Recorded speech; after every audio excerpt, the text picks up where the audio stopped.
राधे राधे भक्तों, आज की इस वीडियो में हम सुनने जा रहे हैं परिवर्तनी एकादशी व्रत कथा।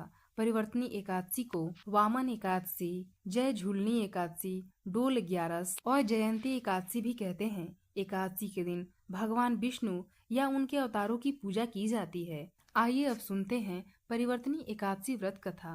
त्रेता युग की बात है। बलि नाम का एक दैत्य था। वह दैत्यों का राजा था। भगवान विष्णु का परम भक्त था। विष्णु जी को अपना आराध्य मानकर उनका पूजन किया करता था। साथ ही ब्राह्मणों का भी आदर और सत्कार किया करता था। उन्हें कभी खाली हाथ नहीं लौटने देता था। बलि का इंद्रदेव से बैर था। उसने अपनी शक्तियों से सभी देवी देवताओं सहित इंद्र को जीत लिया था। तीनों लोकों पर विजय प्राप्त कर ली थी। दैत्य के शासन का विस्तार देखकर सभी देवता चिंतित हो गए कि पृथ्वी पर दैत्यों का शासन स्थापित हो जाएगा। इसलिए सभी देवी देवता भगवान विष्णु की शरण में गए। उनकी स्तुति कर उनसे इस समस्या का समाधान मांगा। भगवान विष्णु ने उनको आश्वासन दिया कि वह संपूर्ण विश्व पर दैत्यों का राज नहीं होने देंगे, क्योंकि इससे पृथ्वी का संतुलन बिगड़ जाएगा और चारों ओर हिंसा फैल जाएगी। उन्होंने दैत्य राजा बलि से तीनों लोक मुक्त कराने के लिए वामन अवतार लिया। यह भगवान विष्णु का 5वां अवतार था।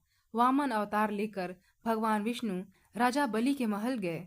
वहां जाकर उन्होंने राजा बलि से संकल्प लेने को कहा कि वह वामन देव को 3 पग भूमि दान करेंगे। वामन की बातों से दैत्य गुरु शुक्राचार्य ने समझ लिया कि यह भगवान विष्णु हैं और यह राजा बलि से तीनों लोक लेने आए हैं। गुरु शुक्राचार्य ने राजा बलि को सावधान किया, लेकिन राजा बलि ने कहा कि मैं संकल्प ले चुका हूँ, अब मैं मना नहीं कर सकता। इस पर वामन देव ने 2 पगों में ही समस्त संसार और तीनों लोकों को नाप दिया। इसके बाद विष्णु जी ने राजा बलि से पूछा कि अब तीसरा पग कहाँ रखे। इसके जवाब में बलि महाराज ने अपना सिर भगवान विष्णु के कदमों में रख दिया और कहा कि तीसरा पग आप मेरे सिर पर रखें।